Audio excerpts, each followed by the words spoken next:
Now that I got your attention, let's talk about Ruri Rocks.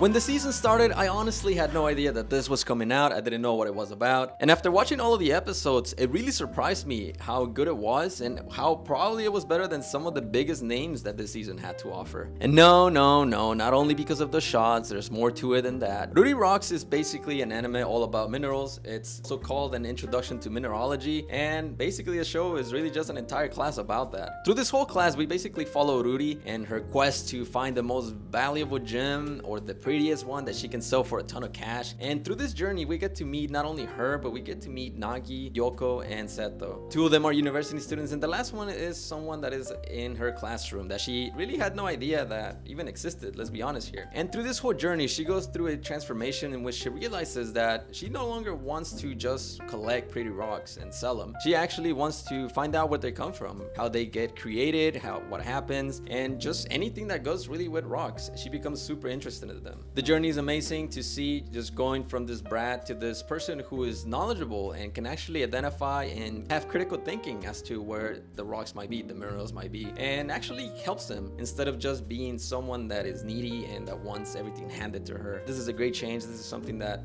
happens to most of us. And it was really enjoyable to watch seeing this happen. Obviously, if you're surrounded by people that enjoy and actually love what they do, realistically, you're probably gonna end up that way. And that is one reason that the show was just amazing. Another great reason that I really wanted to mention this show is the fact that most of us just live in a concrete jungle. We live in big cities that have minimal amount of trees, forests, and the way to get to those places and areas of nature is to literally drive an hour or maybe even more. For the last 3 weeks, I've literally gone from working to home, to school, back home, doing homework, and going to sleep. Full 3 weeks. And it really reminded me how not working out, not moving around, not going outside really affects your mental health, really gets you, depressed, really affects how you behave and how you perceive and how you talk to other people. And it really kind of gets you in a terrible mood. And one of the great things that we see is obviously the amount of nature and how beautiful the place we live in can be. As I was watching one of the episodes and I was trying to drift off to sleep in the middle of the day, I realized that I hadn't done anything so far. And the next day I went back to the gym, back to running, back to whatever the case was. My whole body felt like it was collapsing on its own. It was hurting. It was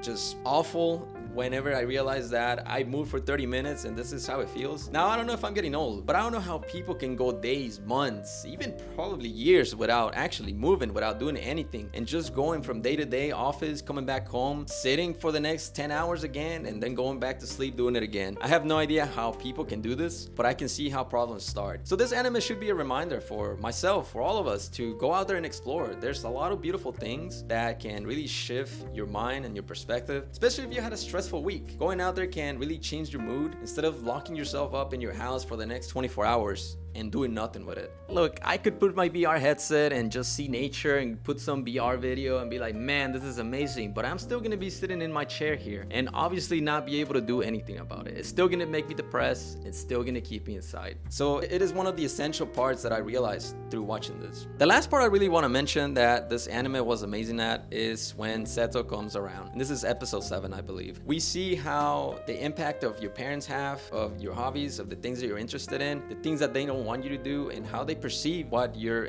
true interests are. They shut her out, and for the next 10 years, whatever amount it was from preschool all the way to high school, she never felt like she fit in. There was no people that she could talk to about her actual interests, aka minerals and mineralogy and geology to some extent, and researching. And when you happen to be in the same spot where you don't fit in, you kind of reach a standstill, right, of what you want to do. You should be working hard for something, but at the same time you don't want to do it. And that's, I think, a lot of people get stuck in that cycle where they hate their job, they hate their career, they hate whatever they're doing, and instead of changing it, they just continue doing it. I understand that you gotta work hard when it comes to doing what you love, especially if it's something niche such as that, art, whatever the case may be. You have to work hard for the things that you want to do and that you love to actually be able to live with that. And I love to see it happen in this anime. When she sees them in the beach, picking up glass, rocks, whatever the case was, she realizes that there are other people that have the same interests as her, right? And this just goes on as we grow in the world and we can reach other places. We just find those people that we fit in and that we can actually talk about into interests. Say the same thing with anime, right? Back then, 10, 20 years ago, there was only a certain group that would actually talk about anime and that I can talk to people that way. And this is the same thing here. Watching someone fit in and actually find